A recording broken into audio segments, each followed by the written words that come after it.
મુંબઈના પવઈ વિસ્તારમાં આવેલા આરએ સ્ટુડિયોમાં 17 બાળકોને બંધક બનાવનારા કિડનેપર રોહિત આર્યાનું મોત થઈ ગયું છે. પોલીસની જવાબી કાર્યવાહી દરમિયાન ફાયરિંગમાં તેને ગોળી વાગી હતી. ત્યારબાદ તેને ગંભીર હાલતમાં હોસ્પિટલ ખસેડાયો હતો, જ્યાં ડોક્ટરોએ સારવાર દરમિયાન રોહિત આર્યાને મૃત જાહેર કર્યો હતો.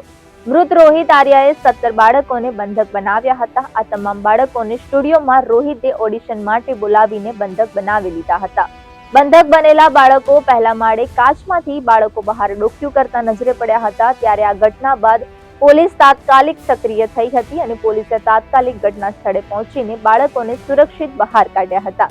જાણવા મળ્યું છે કે બાળકોને બંધક બનાવનાર રોહિત આજ સ્ટુડિયોમાં કામ કરતો હતો. આ મામલે મુંબઈ પોલીસે જણાવ્યું છે કે બધા બાળકોને ઘટના સ્થળેથી સુરક્ષિત બચાવી લેવામાં આવ્યા છે. બધા બાળકો સુરક્ષિત છે અને તેમને તેમના વાલીઓને સોંપી દેવામાં આવ્યા છે.